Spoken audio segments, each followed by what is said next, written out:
Good morning. My name is Henry Thron, and this week's Torah portion is called Balaak, named after the king of the Moabites at the time the events in this portion took place. I decided to focus on Balaam's prophecies over Israel for this commentary, so I looked up a few articles online about them. I'll be reading from an article from Perry Stone Ministries. Now, I'm unfamiliar with them, so I can't vouch for anything else they teach. First, some background from the portion that leads to the prophecies. Numbers 22:1. Then the children of Israel moved and camped in the plains of Moab on the side of the Jordan across from Jericho. Now Balaak, the son of Zippor, saw all that Israel had done to the Amorites.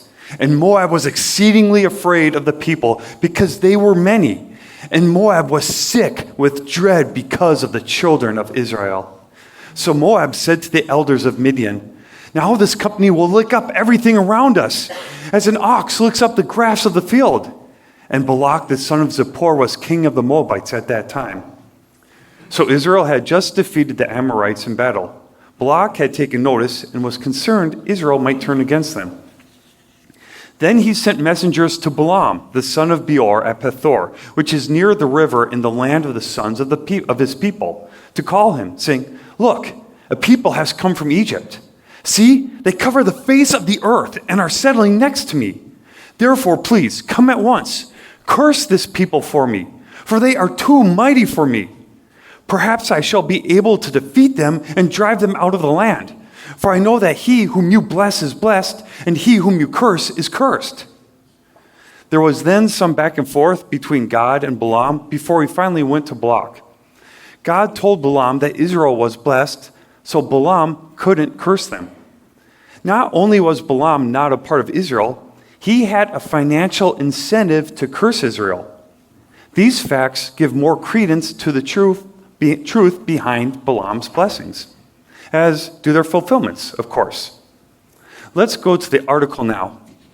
The Four Prophecies of Balaam, from page 307 of the Perry Stone Hebraic Prophetic Old Testament Study Bible. Balaam makes four major predictions called parables or oracles in the New King James Version, which are actually prophecies concerning Israel. The first prophecy, Numbers 23:7, "And he took up his oracle and said, Balaak the king of Moab has brought me from Aram, from the mountains of the east. Come, curse Jacob for me, and come, denounce Israel. How shall I curse whom God has not cursed? And how shall I denounce whom Yahweh has not denounced? For from the top of the rocks I see him, and from the hills I behold him. There, a people dwelling alone, not reckoning itself among the nations." Now this is what the Perry Stone article had to say. Balaam says Israel will dwell alone and not be reckoned among the nations. From AD 70 to 1948, Israel did not exist as a nation. Thus, other nations did not recognize her. Since 1948, the Jewish state has often stood alone as enemies have risen from within and without, and Israel has conducted 6 major wars. Now, in reviewing this commentary, Pastor Josh offered that Balaam is talking about Israel's holiness because of the present verb tenses used. As God said in Leviticus 20:26, "And you shall be holy to me, for I, Yahweh, am holy, and have separated you from the peoples, that you should be mine." Now back to Numbers 23:10. "Who can count the dust of Jacob, or number 1/4 of Israel? Let me die the death of the righteous, and let my end be like his." Balaam's first prophecy predicts that Jacob, or Israel, will become a countless multitude, as plentiful as dust. God gave Abraham, a similar prediction when he said Abraham's seed would be numerous as dust. Genesis 13, verse 14. "And Yahweh said to Abraham, after Lot had separated from him, Lift your eyes now and look from the place where you are, northward, southward, eastward, and westward. For all the land which you see, I give to you and your descendants forever.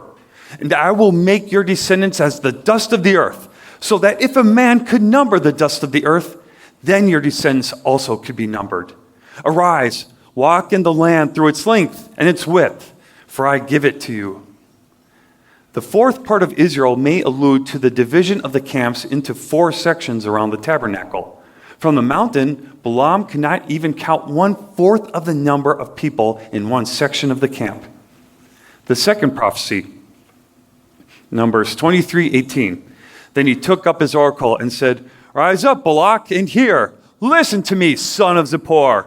God is not a man that he should lie, nor a son of man that he should repent. Has he said, and will he not do? Or has he spoken, and will he not make it good?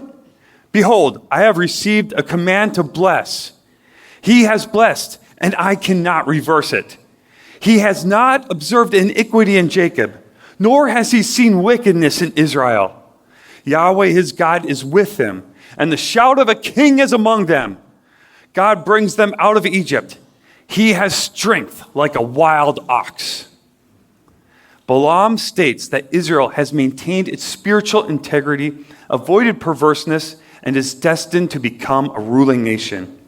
Verse 23, "For there is no sorcery against Jacob, nor any divination against Israel. It now must be said of Jacob and of Israel, oh, what God has done. Look, a people rises like a lioness and lifts itself up like a lion. It shall not lie down until it devours the prey and drinks the blood of the slain." Balaam mentions a great lion and a young lion, a statement similar to Jacob's final words of blessing to his son Judah. Jacob predicted Judah would be as a lion and that the ruler would come from Judah. Genesis 49:8. "Judah, you are he whom your brothers shall praise. Your hand shall be on the neck of your enemies. Your father's children shall bow down before you. Judah is a lion's whelp. From the prey, my son, you have gone up. He bows down. He lies down as a lion. And as a lion, who shall rouse him? The scepter shall not depart from Judah, nor a lawgiver from between his feet, until Shiloh comes. And to him shall be the obedience of the people. Binding his donkey to the vine, and his donkey's colt to the choice vine. He washed his garments in wine, and his clothes in the blood of grapes. His eyes are darker than wine, and his teeth whiter than milk." The third prophecy, Numbers 24:3. "Then he took up his oracle and said, the utterance of Balaam the son of Beor, the utterance of the man whose eyes are opened, the utterance of him who hears the words of God, who sees the visions of the Almighty, who falls down with eyes wide open. How lovely are your tents, O Jacob, your dwellings, O Israel, like valleys that stretch out, like gardens by the riverside, like aloes planted by Yahweh, like cedars beside the waters. He shall pour water from his buckets, and his seed shall be in many waters. His king shall be higher than Agag, and his kingdom shall be exalted." The phrase, "his seed shall be in many waters," may allude to the Jewish people who will eventually dwell throughout the world. Verse 8, "God brings him out of Egypt. He has strength like a wild ox. He shall consume the nations, his enemies. He shall break their bones and pierce them with his arrows. He bows down, he lies down as a lion. And as a lion, who shall rouse him? Blessed is he who blesses you, and cursed is he who curses you." As in the second prophecy, the lion emblem represents Judah, the tribe of David, and Jesus Christ. The promise of blessing on those who bless and cursing on those who curse Israel is the same promise given to Abraham at the beginning of the Abrahamic covenant. Genesis 12:1. "Now Yahweh had said to Abram, get out of your country, from your family, and from your father's house, to a land that I will show you. I will make you a great nation. I will bless you and make your name great, and you shall be a blessing. I will bless those who bless you, and I will curse him who curses you. And in you all the families of the earth shall be blessed." The fourth prophecy, Numbers 24:15. "So he took up his oracle and said, the utterance of Balaam the son of Beor, and the utterance of the man whose eyes are opened, the utterance of him who hears the words of God and has the knowledge of the Most High, who sees the vision of the Almighty, who falls down with eyes wide open. I see him, but not now. I behold him, but not near. A star shall come out of Jacob. A scepter shall rise out of Israel. and batter the brow of Moab, and destroy all the sons of tumult. And Edom shall be a possession. Seir also, his enemies, shall be a possession, while Israel does valiantly. Out of Jacob one shall have dominion, and destroy the remains of the city. The prophecy, a star out of Jacob, is believed to be what the wise men allude to when they search for the infant Christ child and report, "We have seen his star in the east," in Matthew 2:2. Christ's birth, accompanied by a unique cosmic sign, occurred in Bethlehem of Judea in Matthew 2:1. And we'll look at Matthew 2 in a little bit. The word scepter used in Numbers 24:17 relates to rulership. Jacob used the word when he predicted that the scepter would not depart from Judah until Shiloh, a name used to identify the Messiah, comes. Again, in Genesis 49:10, the scepter shall not depart from Judah, nor a lawgiver from between his feet until Shiloh comes, and to him shall be the obedience of the people. So the article ends with a prophecy of a king arising out of Israel from the tribe of Judah being fulfilled by Yeshua. I looked up some passages about Jesus being a king. We'll start with Matthew 2, which the article just referenced. Verse 1. Now after Jesus was born in Bethlehem of Judea, in the days of Herod the king, behold, wise men from the east came to Jerusalem, saying, "Where is he who has been born King of the Jews? For we have seen his star in the east and have come to worship him." When Herod the king heard this, he was troubled, and all Jerusalem with him. And when he had gathered all the chief priests and scribes of the people together, he inquired of them where the Christ was to be born.